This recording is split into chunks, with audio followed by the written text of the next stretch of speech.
Sure. Yeah, I guess for both of you guys, I know it was kind of an interesting travel day yesterday, but have you been able to kind of enjoy the sights and surroundings? And then how do you maybe balance that? Because obviously it's also a business trip here. Yeah, had a couple issues with the plane, but I did get some good sleep, and that's a good thing. Yeah, um, like you said, it's for business. We're here for business, and we're looking forward to playing Stanford.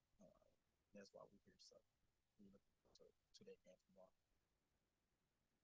I think all the guys are, ready to get on the basketball floor, compete for the championship here, and just do big things. Like you said, we've been, like Devo said, we had some problems with the plane and stuff, but ever since we got here, it's been good. We sightseeing a little bit, but you know the main goal. And then for Devo, last year you guys had the foreign tour and you had the exhibition at Texas. And Musk kind of talked about how those trips like that really bring the team together. I guess how important is that in this standing? Especially maybe coming off of a home loss like you did last week. Oh yeah, for sure. Yeah, these type of trips helps us off the court, and that's what we really need. And so I think us being here together and us being able to walk around with each other, like T Mark said, see some things that we don't see back in Arkansas. It's nice, and so yeah, it's fun. It's fun with this team. It's going to get closer and closer as days go and as the year goes on. Devo, I was trying to think of you guys went to Italy and Spain, and then what other country last year on that foreign tour? Switzerland. Switzerland, and Mm-hmm. so now the Bahamas. Yeah. So you've been to four different countries with Coach. What's he like to travel with, and what would you say? What do you think he Nah, thinks you're like to travel with? yeah, it's fun. Since I before I came to college, I didn't travel at all. Arkansas kid, never left Arkansas. So yeah, being able to come to the Bahamas, go to Spain, Barcelona, Valencia, places like that, very exciting, very fun, and I enjoy it. I like traveling. You know what I mean? And even though the plane yesterday was bad, like T Mark said, today's been really good. Having a little off day and be able to see the things that, like I said, we see um, around the hotel and things like that. What is Coach like on these trips though? Because like you're literally in paradise Mm-hmm. right now, but still business to take care of. Like what's he like on these trips? He's still locked in. Yeah, and T Mark said like we're here to win. You know what I mean? That's the main goal, and so we know he's locked in, and we have to be locked in within the space where he's locked in as well because we know he want to win. For both of y'all, how's the team responded to last Friday's game, and what have the last few days been like? We went over it. We watched film. We took a deep breath, just examined examine all the things we did wrong, all the some of the things we did good, but you know, we came out with an L, so we have to take that with a tough chin, just move on from it. But we're still getting better, and we're gonna continue to get better as a team, and that's what we're doing right now.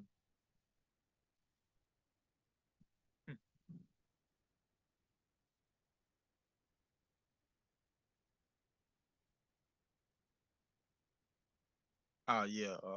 I feel like we understand like that game was a tough one, but we have to put it behind us, and we got a game tomorrow, and I feel that if we focus on that and try to, like I said, make sure we know our personnel and things like that, and our scouting reports, focus on the Stanford game, I think, and make sure that game is behind us, and we know that we got to get better from it.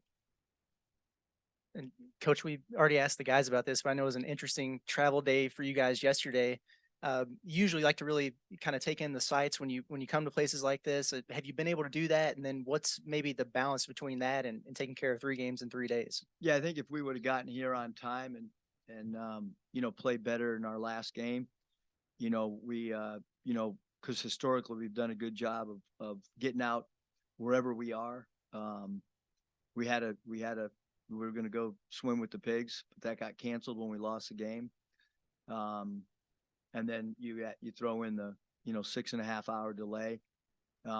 Really screwed up our prep yesterday because if we would have known we were leaving at 4 o'clock, we could have had a real solid practice yesterday. But from 8 on, we thought we were leaving every 40 minutes. So it is what it is. You know, we're here. We're loved being here, and awesome tournament. The field's so strong. For everybody to be in one hotel is really cool. To be able to walk to practice and not have to drive or sit in the traffic. It's one of the premier events in the country, and you know, we got in a little bit later than we would have liked because we were so excited to get here. But you know, we've had a good day. Got to go have a good practice, have a nice event tonight, and then get ready to play the game tomorrow. How often have you crossed paths with Coach Has at Stanford in the past, and just maybe, you know, what have you seen with what he's done from the program from afar? Tremendous respect for what he's done. I think it was my first year at Nevada. It might have been the first competition that I had as a Division I coach. You'll have to ask him. But they beat us pretty good in a closed door scrimmage, and I've never done a closed door scrimmage since. So he made a big enough impression in the closed door scrimmage that I've said I'm done with these. I didn't think it did much for us. It hurt our confidence probably. To be quite honest, I was first time college head coach, and I brought Nevada over the hill to Palo Alto, and took about a 3.5-hour bus ride, and the bus ride home seemed about 15 hours. And then we went to St. Mary's in a regular season game and got pounded there, but then figured out a way to win 26 games or whatever we did. And I thought that, you know, in looking back, that game probably helped us because his teams they really execute. They do a great job of knowing when to slip screens. You know, they do a great job in their pin down DHO game now. Have a lot of shooters, have experience on their roster, have some all league guys that are either former all league guys or will be all league guys. And then the improvement, you know, the player development that they do there. I mean, you can see it number 42, you know, with their center, how much he's improved. And that only happens through a player's individual work ethic, and then through coaching staffs being devoted to work guys out. And then their staff's pretty unique. Brandon Dunson, you know, worked with us at Nevada, and Sam Little worked at Arkansas with us and is now their video guy. And Rob Eson is one of probably Gus Arginal's best friend. So there's a lot of connections. And then obviously Jared playing at South Lake Tahoe is the same place Chris Grant, former Cavs GM, played at. And so there's a lot of connections. Coach, I asked Devo about this earlier. You guys now have traveled to 4 different countries together on various trips and stuff. What's Devo like to travel with? And what has it been like to just watch him grow over the years and travel with him and all that stuff? I mean, you know, I think that, you know, as a coach, you know, you want to have a relationship that, like, you guys are kind of like you can read each other before stuff happens. You know, so I think through all the experiences together, I mean, I, you know him like a son. I mean, I said it last year in the tournament. You know, he's close with my wife. He's close with you know, like there's a relationship. It's not just Devo and I, it's Devo and Anthony Ruda and Devo and Coach. Like there's a lot of really cool things that happen. I mean, it's just, you know, it's really unique for somebody to play at one place in today's college landscape and not, you know, leave either early for pros or leave to transfer. It just doesn't happen often. And he and I, quite frankly, I don't know if we've ever had a conversation about him leaving other than, you know, discussions about, you know, testing the waters. I mean, he's never come to me about transferring or looking somewhere else, or, I mean, he's just, you know, wants to be a Razorback, and certainly, obviously, everybody wants to play at the next level, but we've never had one staff meeting for 1 second wondering, you know, is Devo committed to, you know, and I think that there's a lot of trust, you know, because for these guys, it's hard for them to trust a coach sometimes, you know, and where you really, I don't mean just like, hey, I'm playing hard for the guy, but really trust.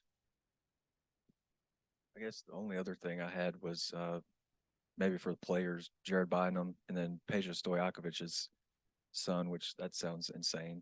But 6'7" We're getting old, freshman. Scotty. What's that? We're getting old. Just thoughts on those guys, because Bynum's assist to turnover ratio is crazy, 34-4, I think. And then Stojakovic can obviously shoot it pretty well, 6'7" guard. Devo's thought- got a good assist to turnover ratio too. It is good, pretty good. I don't Can't know beat if- that. Has he turned the ball over yet? I don't think so. Has anybody got thoughts on Bynum and Stojakovic? Yeah, Stojakovic, he's a good player, good shooter. Really wants to tries to get his shot off. We just gotta come out, make sure we're ready to play, make sure we're ready to play hard on defense. I feel like that's where it all starts for us on the defensive end side of the ball. So as long as we come out ready to play, I think we'll do a good job on it. And Muss, I'm sure that you had, different run-ins and preparations for Peja in the past. Do you see any similarities between the games between him and his son? And then as a follow-up, you mentioned their big man and his player development. What makes him such a challenge? Yeah, I think 42. No, just the fact that he can, he's got a face-up game. He can make threes. Really good on their pin down DHO as a roll man. He's got a quick release on his jump hook. He can shoot a jump hook over left shoulder, right shoulder. I think so. They'll go high low with him as well. So I think there's a lot of things that he does really good. He's got soft hands. He runs the floor offensively very hard. So there's a lot of things that make him special. I think with Stojakovic, it's, I think it's really unfair to compare, father, son, just because it's a natural thing to do for sure. But I hope no one compares me to my dad. I hope nobody compares my sons to me. I think that each, these guys, they all work so hard to be great players, and Peja was incredible. And his son is an incredible offensive player. When you look at, he can basket cut, he can dribble drive, he can shoot the three, playing with a lot of confidence in a really short sample size. I mean, it's one thing for a freshman to have a great numbers in games 13 through 18 or whatever. But he's come out, first 4 games and proven score. And he's seized the opportunity when other guys have been out. Obviously, their power forward Angel's been out a little bit. Obviously, S. Jones has been out. And Stojakovic, they haven't missed a beat. He's done a great job, although he plays a little bit different position and a little bit different style than those two guys. But he's filled minutes in, given the opportunity. Bob, can you hear me? Yeah, I can hear you guys. Got a question for Tramon or Devo?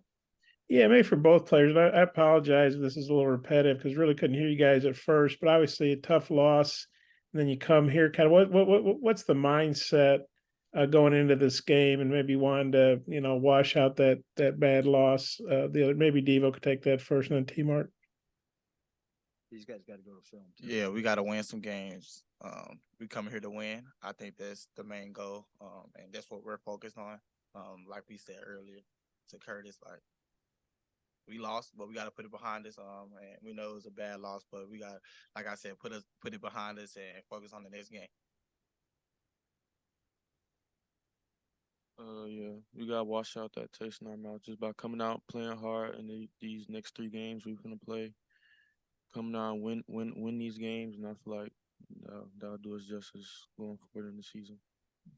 I got some questions for Eric, but Yeah, hold on, no. Bob. No. Excuse the players because they got to go to film. Jackson, you got a question for Coach Muss?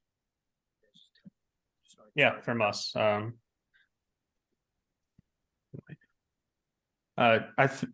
Is it good to go now? Yes. Eric, yeah, I think I have this stat right. I think of the last 9 national champions, they've combined to lose just 1 Thanksgiving week game. What is it about these kind of like these feast week tournaments that they're a good kind of indicator of what can happen in March and April? Wow, nothing like putting some pressure on somebody to do well in a Christmas tournament, Thanksgiving. I didn't know that stat. I mean, I think every season, that's a heck of a stat for sure. But look, we have I look at, we have a 4-game segment right now. These 3 games, then we go home and play Duke. And I would say that this 4-game segment, regardless of who we play in game 2 and game 3 here, is probably the toughest 4-game segment anybody in the country. I haven't looked at everybody's schedule, but I can pretty much guarantee that nobody has a more difficult 4-game schedule than we have that we're staring at right now. Our whole thing is like, yeah, do we want to play well here? Absolutely. You know, do we want to string together a winning streak? Certainly we would like to. But I'm never going to lose the philosophy of every single day trying to figure out A, how to just put ourselves in a position to make an NCAA tournament, and then B, how are we the right mindset physically, mentally going into March. But first you got to get there. And the only way to get into the tournament is to win games. So, you know, high priority to play well these 3 games, because we do know that, you know, there's a national television audience that's going to watch these games as well and evaluate teams' performances.